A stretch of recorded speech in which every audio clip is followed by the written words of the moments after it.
बुलेटिनच्या सुरुवातीला एक breaking news आपल्याकडे येते, ती म्हणजे नंदा जिचकार हे आता नागपूरच्या महापौर होणार आहेत. दीपराज पार्डीकर उपमहापौर होणार आहेत. या दोघांची निवड करण्यात आली आहे. संदीप जाधव स्थायी समितीचे अध्यक्ष असतील. भाजप नगरसेवकांची आज बैठक झाली आणि त्या बैठकीत हा महत्त्वाचा निर्णय झाला आहे आणि 5 मार्चला आता शपथविधी होणार आहे. पुन्हा एकदा पाहूया, नागपूरच्या महापौरपदी नंदा जिचकार यांची निवड झाली आहे, तर उपमहापौरपदी दीपराज पार्डीकर यांची आणि स्थायी समितीचे अध्यक्ष म्हणून संदीप जाधव यांची निवड झाली आहे.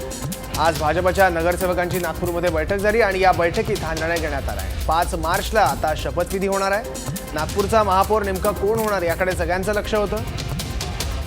4 महिला नगरसेवकांची नावं सुद्धा या संदर्भात चर्चेत होती आणि अखेर नंदा जिचकार या आता नागपूरच्या महापौर होणार आहेत. दीपराज पार्डीकर हे उपमहापौर असतील, तर संदीप जाधव हे स्थायी समितीचे अध्यक्ष असतील.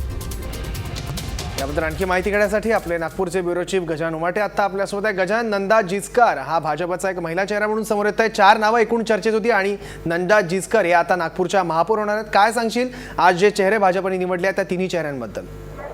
नक्कीच सामाजिक समीकरणं आणि आगामी काळातल्या निवडणुका, नागपूर आणि विदर्भात राजकारण यातून याचे गणित जोडून हा निर्णय भाजपने घेतलेला आहे. नंदा जिचकार या महिला विंग जी आहे, महिला आघाडी आहे, त्या महिला आघाडीच्या अध्यक्ष होत्या आणि चांगली कामगिरी होती. प्रभाग क्रमांक 37 मधून निवडून आलेल्या आहे आणि ओपन महिलांसाठी ही राखीव होती, रिझर्वेशन होतं. कुठल्याही इतर व्यक्तीला न देता त्यांनी संघाच्या जवळ असलेल्या आणि दोन्ही नेते गडकरींचे निकटवर्ती आणि देवेंद्र फडणवीस यांचे निकटवर्ती, यांच्या दोघांच्या निकटवर्ती चेहरा म्हणून नंदा जिचकार यांची निवड झालेली आहे. आणि त्यासोबतच सत्ता पक्ष नेता म्हणून संदीप जोशी जे मुख्यमंत्र्यांचे निकटवर्तीय मानले जातात त्यांची निवड झालेली आहे. ते चेतना टाक रेसमध्ये होत्या, परंतु त्या काँग्रेसमधून भाजपमध्ये आल्या होत्या. रजनी रॉय रेसमध्ये होत्या, परंतु गेल्या 2 टर्मचं नंदा जिचकार यांचं जे काम आहे आणि यावेळेस प्रभाग 37 मधून जिथं त्या निवडून आल्या तिथे काँग्रेसचे शहर अध्यक्ष विकास ठाकरे यांचा पराभव झालेला आहे आणि त्यांचा पराभव करण्यात नंदा जिचकार यांचा मोलाचा वाटा आहे.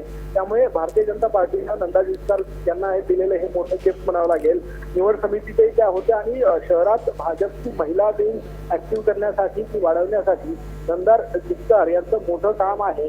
त्यामुळे दोन्ही नेत्यांकडून केंद्रीय मंत्री नितीन गडकरी आणि मुख्यमंत्री देवेंद्र फडणवीस या दोन्ही नेत्यांकडून एका नावावर एकमत झालं. ते म्हणजे नंदा जिचकार ज्या दोन्ही गटाचे आहे आणि राष्ट्रीय स्वयंसेवक संघाचे देखील जवळचे संबंध आहे. अगदी खरं आहे. थँक्यू गजानन, ही सगळी महत्त्वाची माहिती दिली त्याबद्दल.